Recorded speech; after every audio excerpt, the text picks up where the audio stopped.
sick, so sad. When I need my iPad, nothing I can do for the show without you. I'm dying. Poet says we need lighting.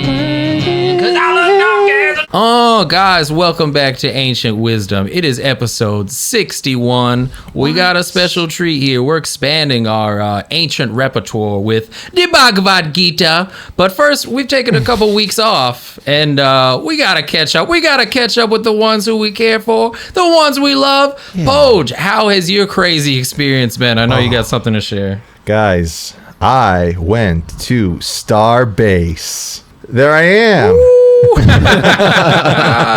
I'm going to go back to you for a bit. I'm going to find the next one. Nice. So now Poj was telling us he was in the factory seeing the big stuff. Yeah. But you can't take any pictures, I'm sure. I can't even talk about it. You can't even talk about it. Maybe I shouldn't have even said that. Oh, no, you can say, I can say that I was there. Yeah. But I can't reveal any like information. Things you even saw. Yeah, Wow. I can't tell you what they asked me. Details. I can't tell you what I saw. I can't say the details. Wow. But I can talk about the outside. This one is a zoom in of what I saw on the way in. So I took this from my car driving in. You guys can actually see the starships there. Man. Yeah. I need to rescue those people up in space. Yeah. He's working on that first, I think. Okay. Yeah. Dude, are they dead? I don't know. Weeks. We haven't heard about them. I in a love how while. nobody cares. Nobody talks about it. There's like one article. Hey, there's people trapped in space. In other news, Kamala at the DNC this week is crazy. There's bitches shaking their ass like you never seen. I made the joke where it's just like, oh, you want to come back down to Earth? Like, We said we'd get you. we said put you in space. You didn't say, this is not my fault, okay? This is not my fault. You didn't say you wanted to come back. I said I'd put you in space. The ad said go to space. Go to space. Did it not? Did you not? Is this not your signature? Go to Mars. Yeah. Go to space. Right? So this is not on me, okay? So it was a really cool trip. I saw a lot of cool stuff. I didn't get to see Elon though. But I had a good time, guys. And Yeah. you know what else I learned? What's that? Besides SpaceX, I learned that Texas is half Mexico. Oh, I believe it. Especially since there's no wall. Yeah. There's no wall. There's no wall. Yep. What do you mean? My ancient story about like when everyone was making fun of Trump for building the wall in 2016 or something, and then can you believe it? A wall? How racist! My only comment is like, what do you mean there's no wall? We don't have a wall. That wasn't the first thing George Washington thought of. I'll tell you, the one thing I was really surprised to hear from Poj is I always hear, what's the name of it? Star City? I always heard this word. Oh, yeah. I always heard it. You guys ever heard this before? Yep. Star City. Like you could work at Starbase.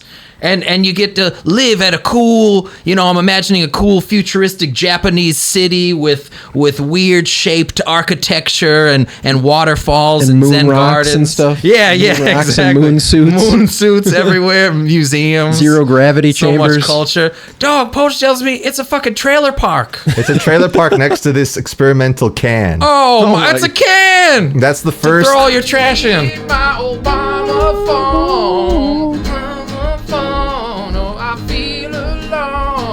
But all right, guys, let's get into it. We're branching out. I might keep this trend going if you guys have fun and we like it, but we're branching out to our second ancient text. Of course, we have the Tao. We'll get to that later in the show. But the Bhagavad Gita. Oh, Evan got me a copy of this, and I says, we got to reread it. We got to get into it. And a lot of great wisdom. So I'll give you some of the backstory if you guys don't know. Have you read this before? You know anything about this? You're introducing me right now. Boom. Awesome. So it's very simple. It's part of a larger epic called the Mahabharata. And I think I pronounced that flawlessly. And what's going on in the Gita itself is there's Prince Arjuna, right? And he's going to battle. It's kind of like a civil war, you could see it as. He's fighting friends, family, because there's turmoil in the kingdom. Nobody knows who's going to be king next. They all want power. Tale as old as time.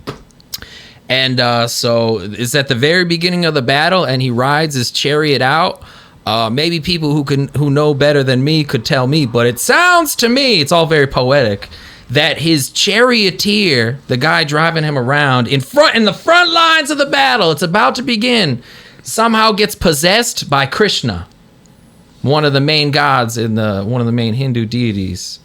And he takes the form of this Sri Bhagavan. Sri means like teacher in Hindu. And he starts just revealing the true nature of life to this guy. Because Arjuna looks around and he's at the verge of tears. He's like, do I have to do this? Do I have to kill my friends, my family, my teachers, my brothers? He says these words. Wow. He's not even sure if he wants to fight or not. Maybe he should just give up. Maybe that's the noble thing to do. But then Krishna comes down in the form of Sri Bhagavan and says, dog, no. You must fight. And I quote, "This will bring you neither good reputation nor heaven to give up. Give up this unmanliness and rise to the occasion to fight." Give up this unmanliness. I think sometimes we think of Hinduism in ancient India, and we're like, they are peace, my friend. They're doing Gandhi this. pacifist. They're sitting like this all the time. They do not love the conflict. But this will change your mind right here. It says, give up this unmanliness and fight. You won't go to heaven for your stupid fake virtue signaling, basically. Who would have thought? He essentially, so he's trying to resolve, there must be a conflict, right? You can't be fighting the loved ones. Yeah, something like a civil war, like a power struggle. Yeah. Nobody knows who's going to be in charge next. Or maybe there's a dynamic in the friendship or the dynamic in the family that is toxic. Surely. That must be dealt with. Right. If they even put you in that situation, you could assume there's some toxicity coming out of it. So the fight is against whatever toxicity might be present. Oh, that's a good thought. In your tribe. You see it more spiritually, like, I'm not fighting the flesh and blood, my brothers and family. I'm fighting the problem. The problem. That's a cool way to look at it. That's what I'm hearing. I like that. And if he's already going to war, chances are he already had that inner battle to make the decision to go to war. Oh, to even get there in the first place. That's a hot take too, because you had to get there in the first place. This is like the last not the last straw, chance. The last chance, right? You are at the front of the battle line. You're Leonidas. You could see one side and one side. That's how I imagine it anyway. And you're just right about to give the order, and Krishna's like, "Oh, my friend, do not doubt yourself." Yeah. So who would have thought that the first thing that God or whoever the deity is Krishna would say is "nut up or shut up"? You would never think that. You would think it'd be like a soothing, calming spirit to guide him. Yeah, I don't know about you guys, comment, right? But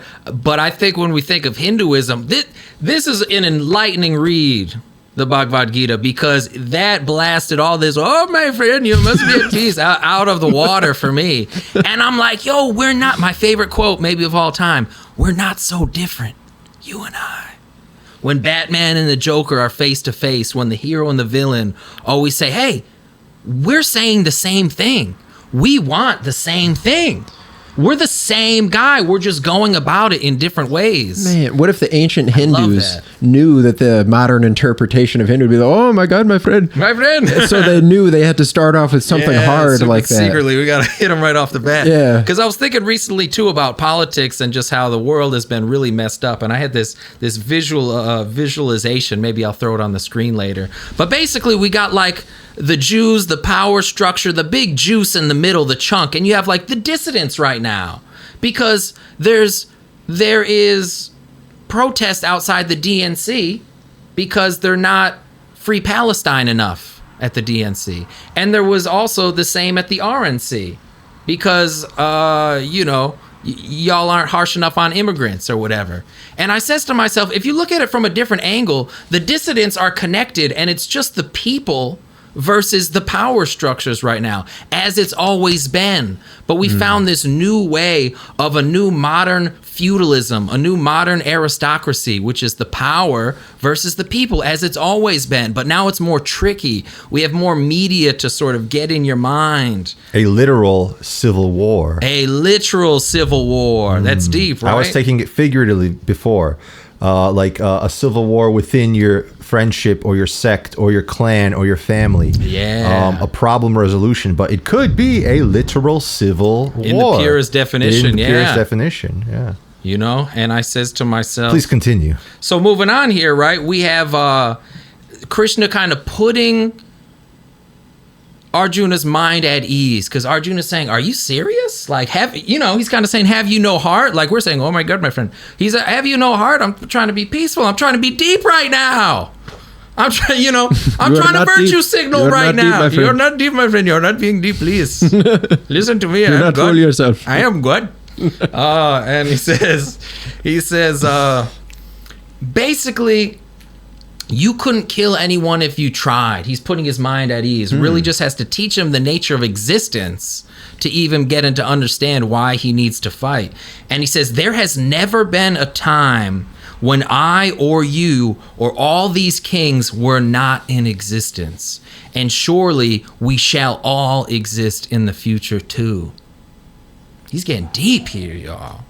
He's talking about the soul. He's talking about the spirit. And then he even goes on to say, in ignorance, one may think that a soul can slay another soul, or a soul gets slayed by another soul. But in truth, the learned know that the soul neither kills nor is killed. Ooh, man. What do you guys think about that? It seems like some kind of other force is acting on the physical murder of people or killing of people. Yeah, I can it's see not. that. It's not a decision to be made. Yeah. Something about the flow, something about the spirit, something about destiny, right? To You guys me, ever it think about sounds- destiny? Yes, destiny. To me, it sounds like, so of course, this is a Hindu text. Yes. So, rebirth. You cannot stop. Right. You cannot kill that soul. You can kill him, but he will be reborn. Right. That conflict is eternal. Oh. Because even if you do kill your enemy, they will come back in another life. Come back. In another Maybe form. they want some revenge. Oh man! Yeah, But right? what is to be learned from Yeah. that? Perhaps maybe you should continue. So that's deep, right? I like that a lot. It's like destiny, they'll come back like these. The reason why I love the Hinduism, perhaps even a little more than the Christianity sometimes, is the cyclical nature. I remember when Poj talked to me about, we often talk about heaven. And one of your earliest thoughts as a child, heaven? Go to heaven and I just am there forever?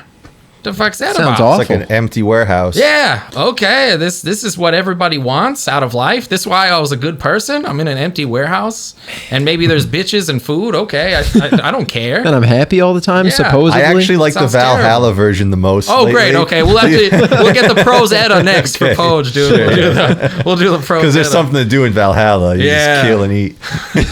All right, we'll stick with this for now. But yeah, All right, That is yeah, pretty go for it. That is pretty cool. Can I comment on that last Absolutely. point? It sounds like Krishna is saying that the battle will never end, even if you vanquish this enemy you have. There's like always that. going to be an enemy. Yeah, The I like fight that never a lot. stops. Man, the fight never stops. And this is why I like it. I was saying the cyclical nature of it, because you come back time and time again. I often think this about Jesus, right? Or because they say this about the Buddha. The Hindus, I believe, said that Jesus was just another Buddha.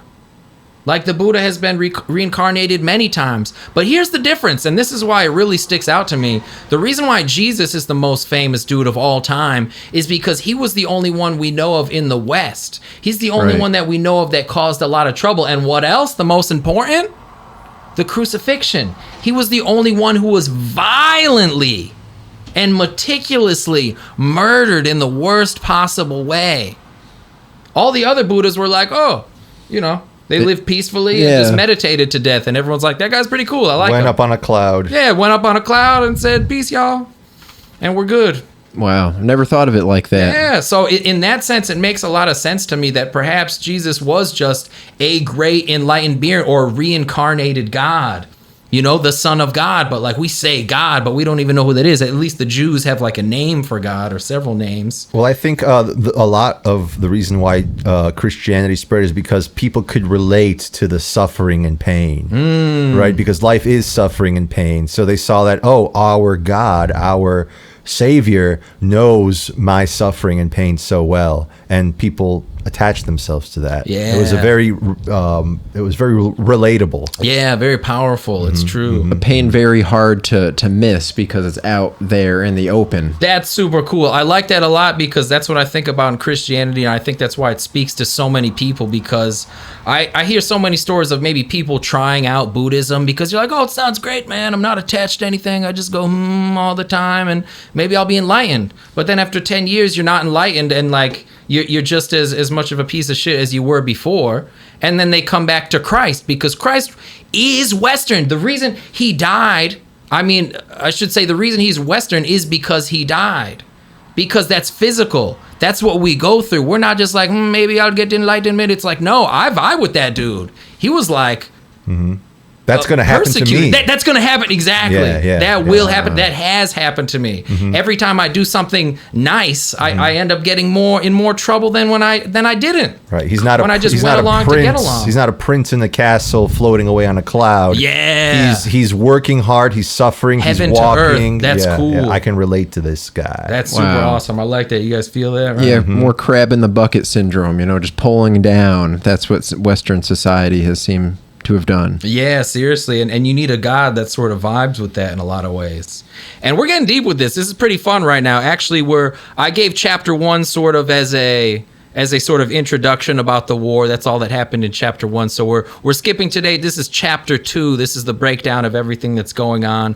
And this chapter is called the Sankhya Yoga, which is translated to analytical knowledge. So it's funny that Krishna starts with analytical knowledge. Many types of yoga, but this is the analytical. So it's deep that we're actually getting into it, right? Like, would you guys even fight your friends and family if you needed to?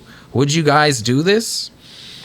Oh man, what is that word fight? Is it literally, you're gonna sword fight him, you're gonna stab him, or I suppose so. Is it a conflict resolution? Is it facing the thing that you will never say, right? Maybe there's something in your family that you could just never bring up, but you always want to say it when you talk to that person.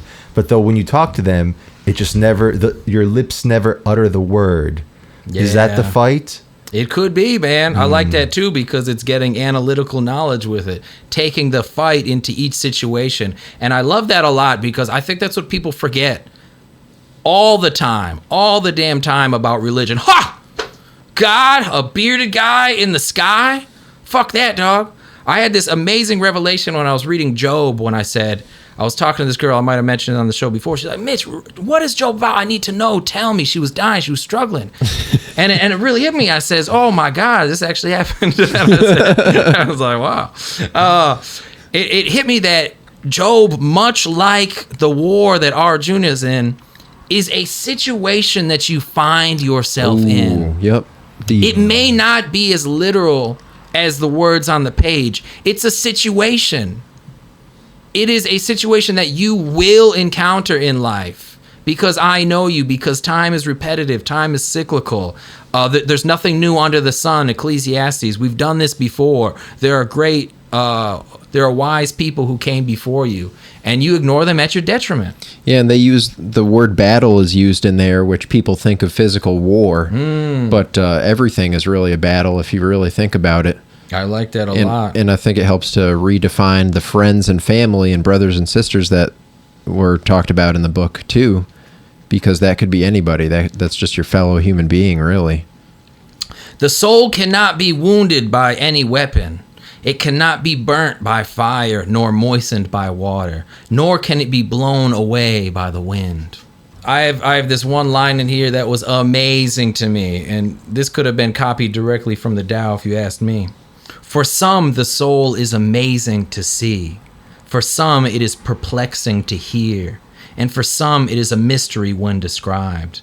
no one has really been able to decode the soul as of yet. Damn! And you want to know what's fucking cool about that? Wasn't it a couple shows ago? I want to find out for sure. It was a couple shows ago when I really wanted to know. I was asking you guys. I hope there's some comments in the video. What is this soul? It's not as simple as all that. Everyone talks about, oh, baby, he's got soul. It's soul food. That's just black people. But, but people talk about soul all the time. Oh, I felt his soul leave his body. Oh, he was playing music with soul. What is soul? And this guy is saying right here that, dudes, you're not crazy. I thought I was a little crazy.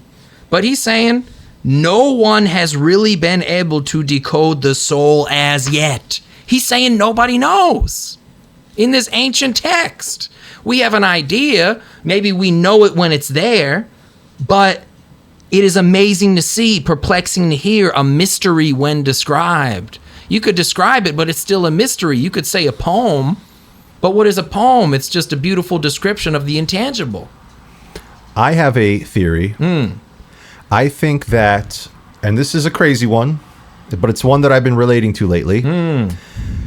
Everybody's experience, everyone's consciousness, everyone's soul is the same one thing. Oh, that's cool. In the entire universe. Yeah. The ant who has an experience of digging through a hole is the same thing as you being aware of saying that soul definition on this show, is the same as me talking about this right now, is the same as Elon Musk designing a rocket. It's the same thing. The experience. Split between all of these billions and billions of bodies. But it's not different. It's not individual souls. It's the same one thing. Wow. I think that narrows it down for me a little bit more what a soul is. I bring it down to the word experience, it seems. If you could experience life, then you are a soul. Yeah, that's the closest I could arrive to it, though, because I still can't define it. That's pretty Maybe cool. the characteristic. Yeah, he's straight saying you can't get to the bottom of it, but I definitely have had the experience of oneness before. You know, I can't say for myself whether I would say that's a soul or not, or put it. I just don't know. I just don't know. Much like the book, I really don't know. And yeah, exactly, like the experience, like I think consciousness. How is it that we're in 2024 and we still haven't been able to define a word such as consciousness? What is this that I am experiencing? That seems to be a part of it. And to Poge's point about the oneness of everything, when you say a soul, it feels like personal. Feels like your own personal soul. The connotation tends to be very personal. Yeah, and we say souls around us instead of the soul. Yeah, exactly. The one there was soul. many souls that perished that day. It's almost like those Beatles lyrics, those classic Beatles lyrics. I am you, and you are me, and we are all together. Yeah. Oh my it's like, God. It's one. Those fucking hippies. Yeah, I know. But I couldn't forget that. Hell yeah. What do you guys think about this, right? So this is getting into the next part, which is sort of, I describe as like maybe destiny. They use the word duty here. As a warrior, your duty is to fight without fear. There could be nothing more righteous for a kshatriya than to fight against injustice and adharma. Adharma. Now, a kshatriya, if you guys don't know your Indian caste systems, is sort of... do you guys... Help us out here. Rusty. Okay, I'm pretty rusty with the caste system. So, as far as I am aware, a lot of people sort of fight between the top, but it's the same thing in the Catholic Church historically. Who has more power, the Pope or the King? If you're like a religious guy, you think the Pope has more power. But if you're like afraid of dying and being killed, you know, you say, oh, I think the king has more power than the Pope. So that's what it is with a Brahmin and a Kshatriya. They're at the top of the caste system. The Brahmin is sort of the priestly caste. They're like the Leviticans in the Jewish historical context. And the Kshatriyas are the king. Oh, this is good because this is what you guys were talking about. Fighting a battle opens the gates of heavenly abode for warriors. Oh my God, Whoa. is that not pogged? Doesn't that not feel like Valhalla on top of like this oneness of experience? Oh, Partha! An unsought opportunity like this should make you happy. You should not only fight and die, but you should be happy to do it. To play out your karma. Fighting a battle opens the gates of heavenly abode for warriors. Unreal.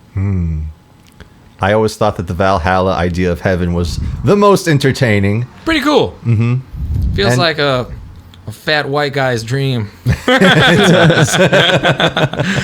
be a Viking. Turkey leg all day and just like slashing bitches. Yeah, Valheim essentially. Oh yeah, seriously, hot being in shit. Valheim. Which is why we play that. Which is great. Dog. Now this one hit me. What do you guys really think about this? If you still refuse to fight this dharmic battle, I translate to that maybe destiny as well. You could use that to make sense. If you still refuse to fight this dharmic battle, you are sinning by not performing your duty. It's not only cowardly, it's a sin to not fight. What do you guys think about that? It's a sin.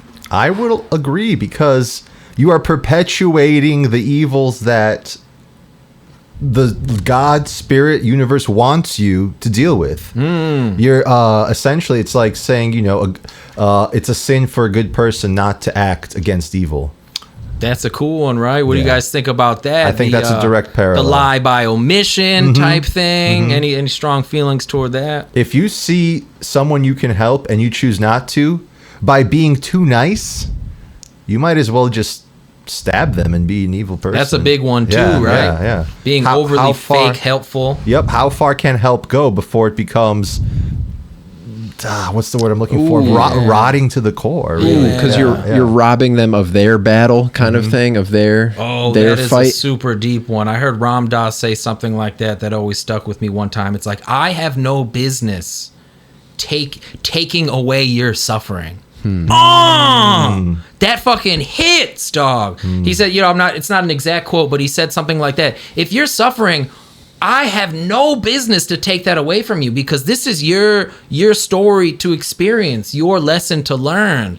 Me, by pretending that I'm this fake guru healer and taking that away from you, I'm doing more harm than good. If someone took away all the most intense suffering moments of my life, I would not be the person that I am today. Is it that deep? I believe it. Wow. I needed to go through those moments. I had to experience those. Man, how do you guys feel at home? Comment. Let us know.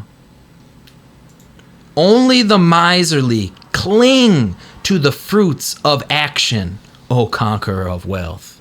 Dog. This is going to introduce a new theme in the Gita here that's powerful throughout. The fruits of actions. And sort of separating from the worldly form. There's so many parallels between this and Western religion. Don't store your treasures on earth. Save them for heaven, whatever that phrase was. And another modern female take is, it's not about the destination, it's about the journey. Baby. Yeah. And that's so true, right? Is it not? Like, how do you guys feel about that? I think often we do things only because of the fruits. Why are you going to do things? Because you get rewarded, because people are going to think of you higher, because you get money. Why do you go to work? But what if it was more than that? What if it was your karmic duty to do it because it's your dharma?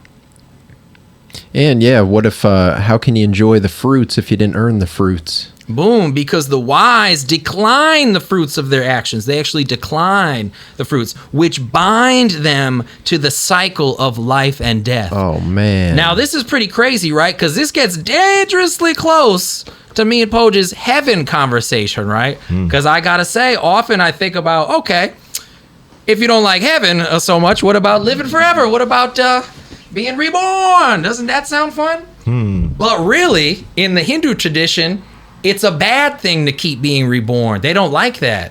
They say if you're truly enlightened, you won't be born anymore. And I'm like, what? That doesn't sound too great on the surface. The opposite of what we've been told about heaven. Yeah, isn't that funny? Any strong feelings toward that? It's like the goal is to not live. Don't even come back to this earthly realm. Maybe because you're tired of the battle.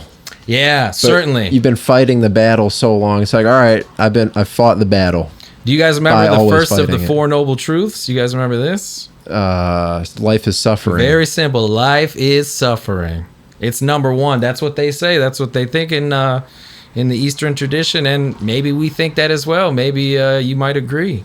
Life, in essence, is suffering. I know in these modern times, I think part of the reason why we're driven so insane is because we have forgotten that life is suffering. Ooh. Because so many people have suffered so that we don't have to. And that goes back to your point about Jesus. Maybe that's why he's the most amazing example, because he showed us, I did nothing wrong and I still died. Yeah, dude. Gruesomely.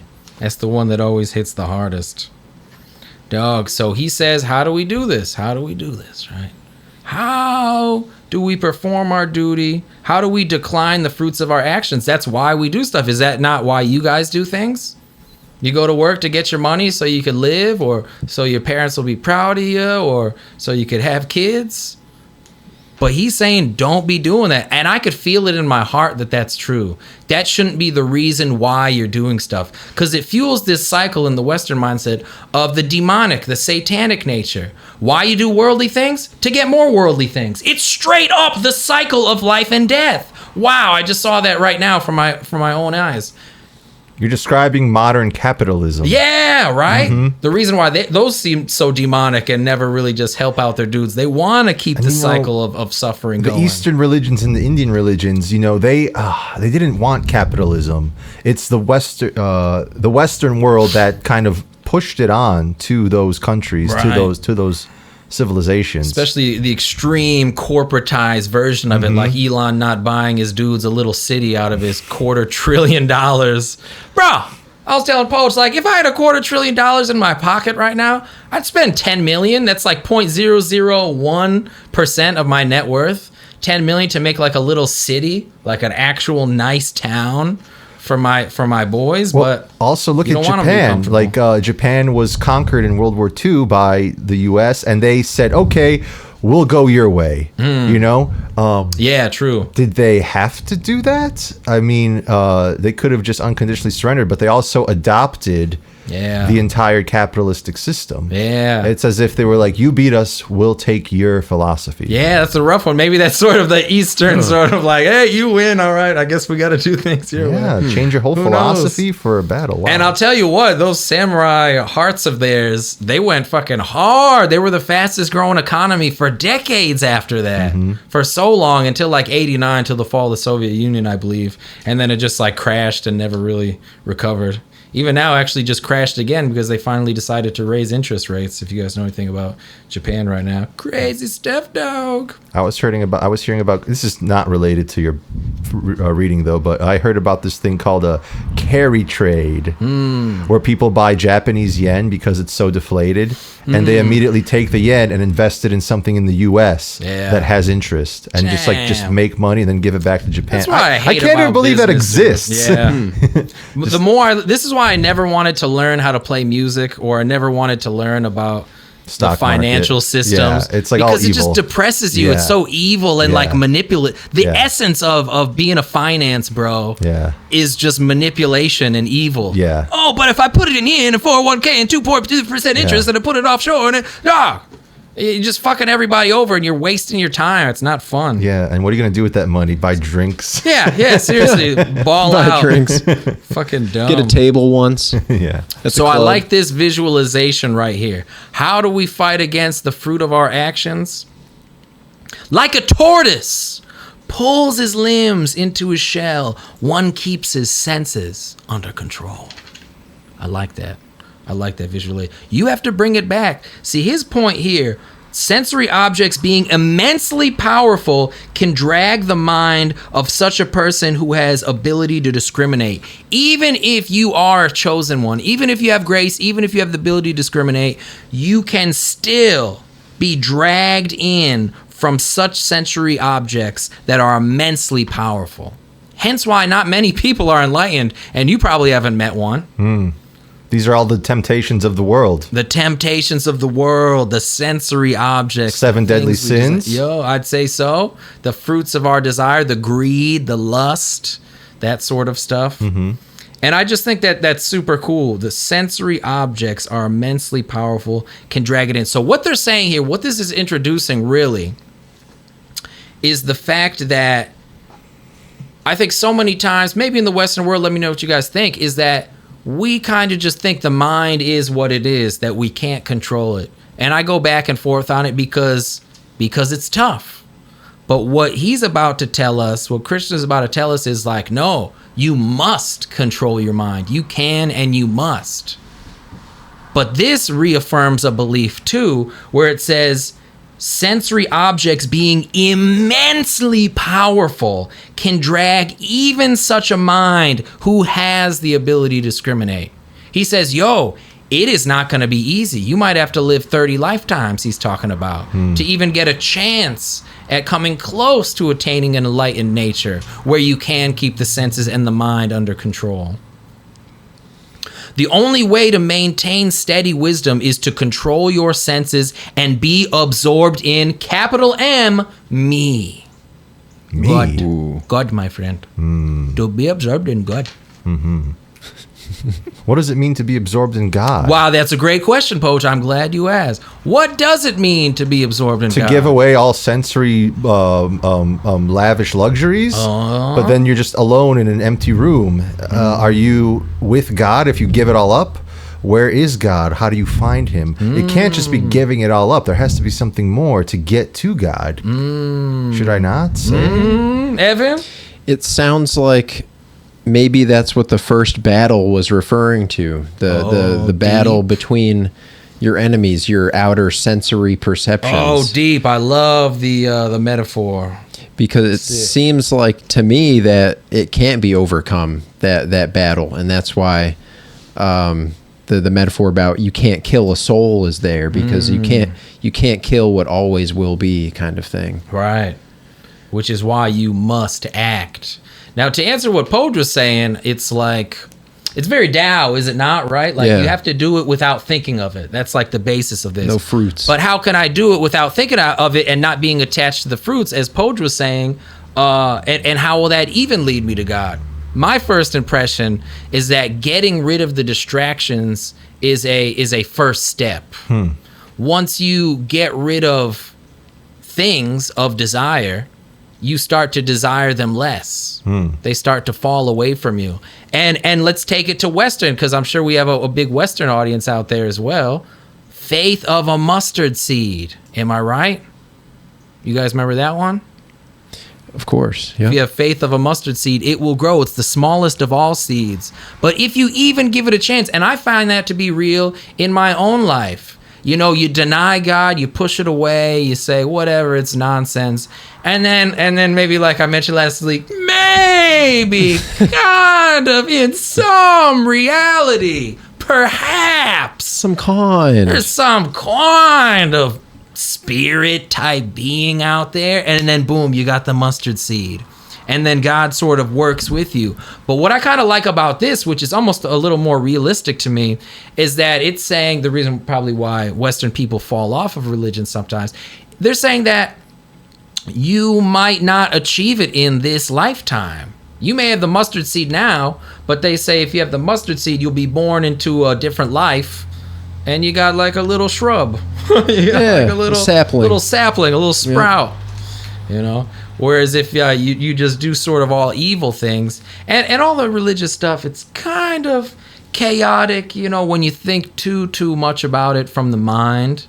But it's also saying focus your mind on me. That if at the hour of death you focus your mind on me, that's what it means to be enlightened. Because maybe each moment is the hour of our death. Them using the word me like that is kind of shocking if you haven't heard like Eastern texts before, which I haven't heard a lot of, because sounds like Jesus talking. It sounds exactly as if Jesus was talking, but and people try to equate that as Jesus calling himself God, but he used the words of a vapious narrator in this book. He might as well have. Isn't that cool? It's like me. I've never been talking about me. I've been talking about the main me, the God within me, or like to Poge's point, the soul, the oneness, the oneness that is within me, not me. The one that is speaking right now, because I have foregone the fruits of my actions. The one that is speaking now is in the Tao, in the pure, in the moment. And I thought it was really cool to add to your point too. We got just one quick statement here. Anger compounds delusion. Delusion leads to loss of memory, which in turn destroys the power of discrimination. Anger is the root of all evil. Now this is kind of seen in many different traditions and religions. But Mitch, don't you have to be angry to go to war? Damn discernible anger. Divine righteous anger. I don't know. You can go to war with love for your cause. I tend to think so. You don't have to be It's angry. hard, but I tend to think so. You can be a holy warrior. Yeah, boom. Get Christian on me, baby. Be a holy warrior. Yeah, I tend to think so. Again, these things are very difficult, and I think it's so easy in our day-to-day life to be like, oh, fuck, this is all nonsense. It's impossible. But somewhere in my soul, comment, y'all, but somewhere in my soul, I says it is possible. It feels like we can do this, but it's not easy. You have to forego. He's telling you how to do it. Forego the fruits of your actions. You have to do stuff not because you're going to get something out of it. You got to do it because it's your dharma, your duty, and that's doing it for God. It's not completing this cycle of doing things, worldly things, for more worldly things. You're just trapped. You have no time for God. You can't escape. Now, Mitch, would you say that you would know the goal of your actions? Or would you say it's more of like a calling that you don't know the outcome of? I'd go with the second one. I'd know the calling. Yeah, I think but you may not know the outcome of this desire. Right. You know you have to go into the battle. You have to face these things, whether it's anger or love-based, but you may not know the actual outcome of the battle. Right. But you know you have to do it. And perhaps that's the nature of faith. You know, they use different word in the Hindu tradition, but it's the faith. Hey, do your duty, and things that should happen to you will happen to you, and you don't got any control over that because it's your duty anyway. I think that strongly.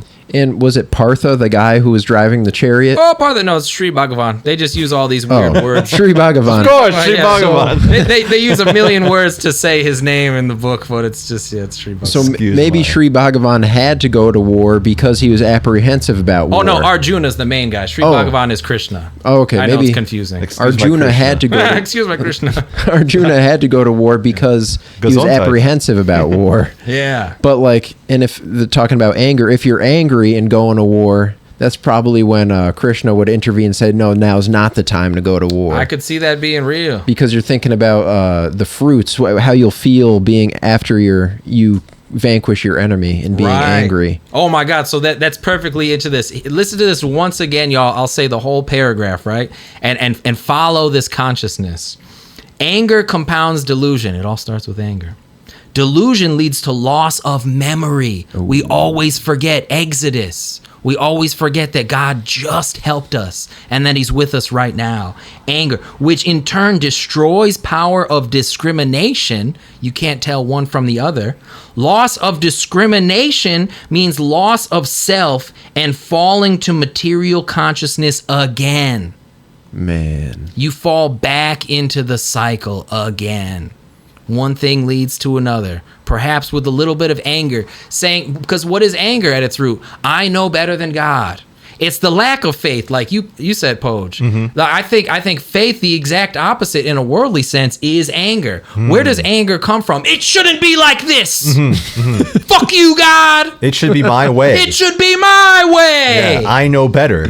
Boom. I am God. Know better. I am God. Yeah. Fuck you, This God. isn't how it's supposed to be. It's not how it's supposed to be. I'm mad that this doesn't match this. Wow. My spirits. And this one's hot.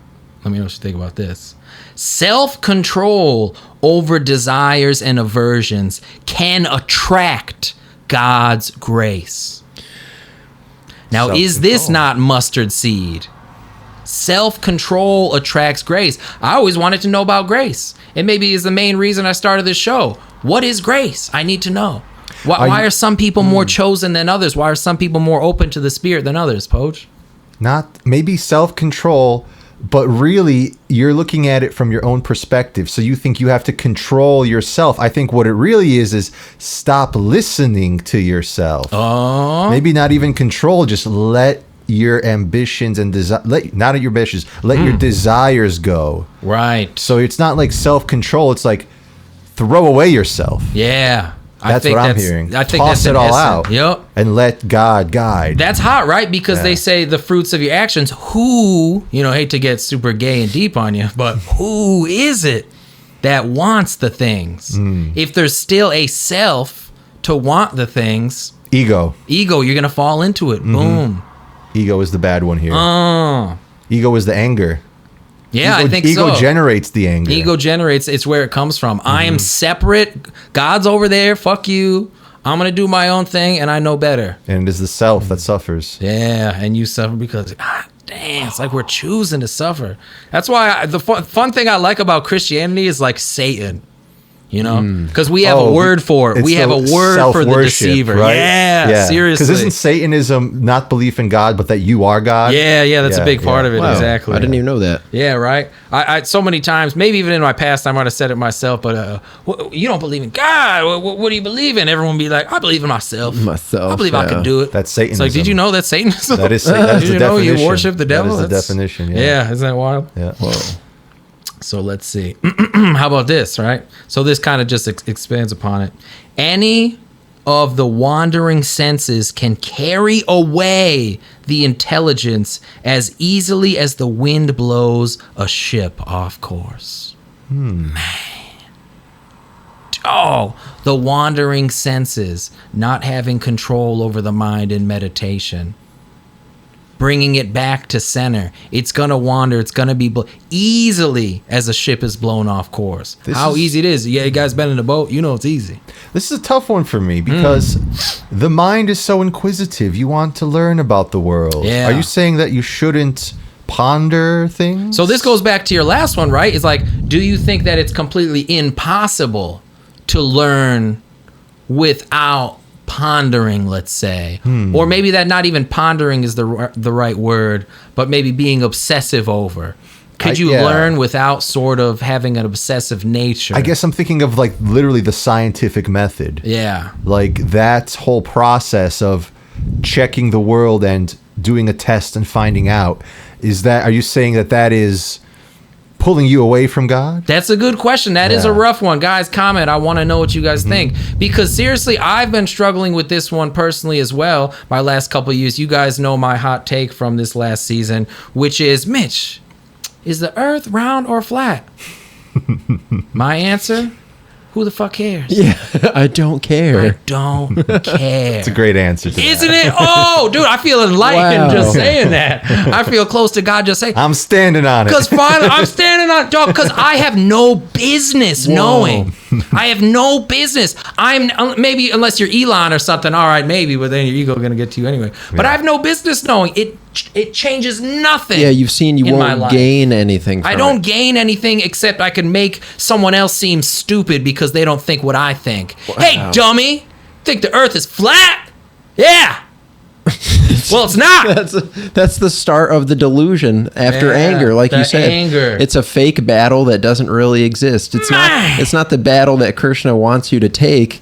Right. And the example about the ship blowing away in the storm, the fight never ending, that doesn't mean you don't try to keep your ship on the right track and stay afloat. You don't just let it blow away. And it doesn't mean that it won't blow away, but you bring it back on course. Yeah, but it might not. That's what the yogi But if you said. try, it probably will come back. Yeah. Just like another Jesus boat example, the disciples in the boat that you've Isn't talked that cool? about. Oh! All right. Hit you with a little poetry here to finish it off of the chapter 2 Sankhya Yoga Bhagavad Gita. Sound like I'm speaking Hindu. Speaking Hindi, my friend. What is darkness for ignorant beings is daylight, a time of awakening for those with self-control. What is daylight for the ignorant is the dark of night for sages who see. Oh, man. Desires entering the mind cannot disturb the steady mind of a sage. And maybe that's it. He's saying if you got that sage, you won't be disturbed, man. And that's the end of Analytical Knowledge, Chapter 2, Sankhya Yoga, Bhagavad Gita. Wow. So you're saying that the true sage, the true enlightened one, can actually walk amongst the temptations. He can walk amongst those in Sodom and Gomorrah unfazed. I think so. He has the power. I've heard the stories before, too. There could be like a naked bitch in front of you. He's like, I feel nothing. I feel nothing. I've heard, they said it more poetic and classy than I did. But yeah, I really think so. And another thing we tend to forget about the sages is that much like think about Jesus. If you're a Western mind, think about Jesus, right? He still felt pain up on the cross. Yep. He still cried in the Garden of Gethsemane when he knew he was going to be betrayed. He tried everything to say, God, please, God, is there anything you could do? Can you put in a call? Can you call somebody? I don't want to die. And God's like, bruh, this is your dharma, man. You got to do what you got to do. And he's like, okay, my friend. He said, this pretty much with me. And dog, not to mention, he was dying. He still wasn't with it. He still wasn't ready. He said, my God, why have you forsaken me? Damn. As he was dying, he felt forsaken, as we all do. He was the sacrificial lamb of God. He was the end of Judaism. You didn't have to kill a lamb anymore because we killed the lamb. We killed God. Much like the sages, they could walk amongst us and they still feel human emotions. I really believe they still feel everything that we feel. But they have the steadfastness to stay on the course because they don't desire what we desire. They fully embrace the dharma of their lives, knowing that enlightenment and God is the true calling. Guys, on to some deep Chinese wisdom in the Tao Te Ching.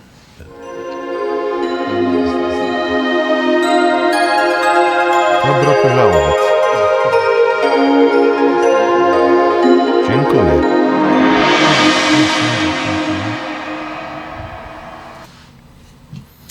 Mitch translates the Tao, chapter 42. Tao gives life to one. One gives life to two. Two gives life to three. Three gives life to the 10,000 things. The 10,000 things carry yin and embrace yang. Though qi may infuse them harmoniously, to be only alone, worthless, and without depth is what men hate the most. And yet these are the names that kings apply to themselves. Thus we gain by losing and lose by gaining. What men teach, I also teach. The violent man dies a violent death. I use this as the father of my teaching.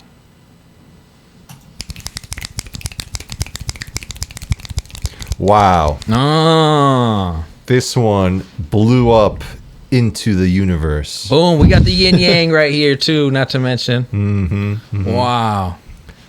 All of a sudden expanded to the world. To two to three, and three to the 10,000. Everything. Hyper depth. Yeah, blew up real quick.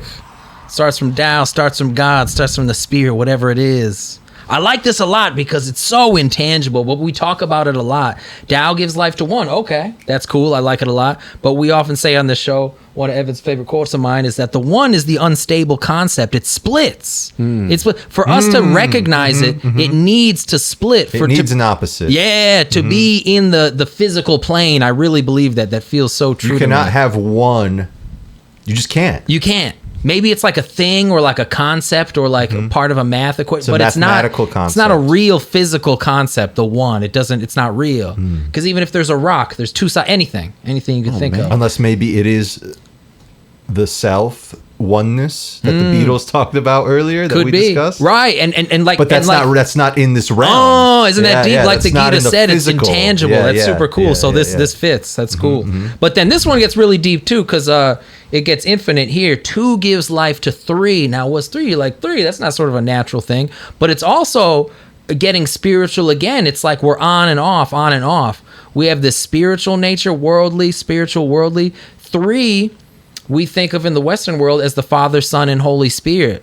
And this has been an obsession of mine for the last year or so, because you could say this in different words if you want to make more sense, which is God. It's the ideal. It's the power above us. It's the purity. But then there's the sun. The sun is the earth. There's heaven and now there's earth, the one who must do the doing on this earth. But there's also the Holy Spirit, another very confusing concept to me my whole life. There's three of them. What the fuck is the Holy Spirit now? I get one and two, but The Holy mystery Spirit, of faith, the Mitch. mystery of faith. But I find out that it's the doing. This is how I see it in my life. It's the doing. It is the Dharma. It is the doing. You could have the Father, the ideal, and the Son that has to perform the ideal. But the Holy Spirit leads the Son to the ideal. Oh, the bond between the two. Yeah, that's the three. It is the Dharma. It is the duty of the Son to perform his purest of all actions. I do recall this lesson in Catholic schools. Oh, that's cool that they came to the same conclusion as me. I really feel that that's the case. I've been seeing it in a more artistic, visual sense, and that really hits. But once you have the Father, Son, and Holy Spirit, once you have the three, it gives birth to all the 10,000 the universe spawns. Does that vibe? Does that resonate with you guys? The Zelda Trinity, the Triforce. Power, wisdom, and courage. Yes. And there's so many of these, right? I joke, but I'm serious at the same time. Yeah. You know, the universe cannot. Okay, let's do this. Think of it checks and this way. balances. You can't have one, but once you have the opposite, you have, I guess, a molecule, right? An atom. Positive and negative. Positive and negative is not that interesting, but once you put in the third competing force, all possibilities are open. Yeah, that's cool. Even seeing it from an atom perspective, that's cool. I'm looking Proton, at the neutron, electron. fundamental level, right? Boom, fact. Right, yeah. Once you have neutron, Yeah.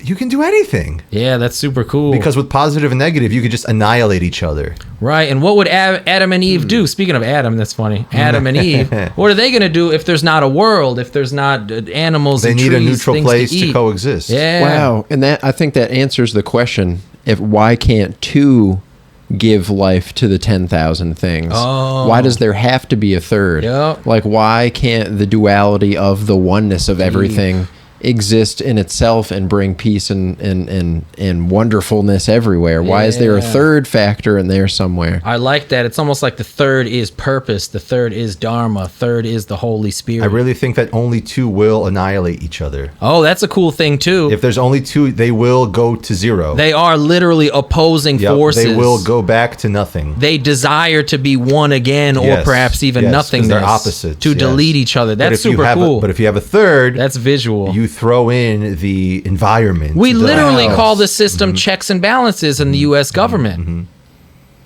Judicial, executive, legislative. I almost didn't say it right. Dog, so we move on and we say yin yang, right? This one really hits.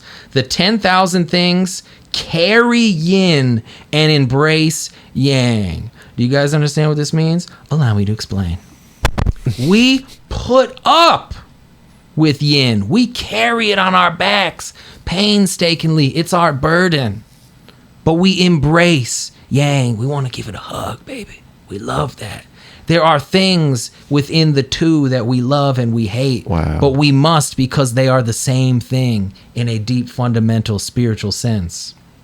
Wow, that proves to me that the third thing is the force that's necessary to I'm hold with them. it. I think so, together. dog. The I'm Dharma, fucking with it. That's the cool. Tao, the Holy Spirit, the soul. Yes. The thing that never dies. That's super cool. That even if the yin and yang destroy each other, there's always this objective bystander Yeah. to reset it or put it all back into place again. It seems. I like Or that a the lot. pole, like it's like the environmental energy. It's like Did you say energy? I said energy. Dog, though the chi may infuse them harmoniously. Literally, they use the kanji for ki or chi, depending on what language you're speaking.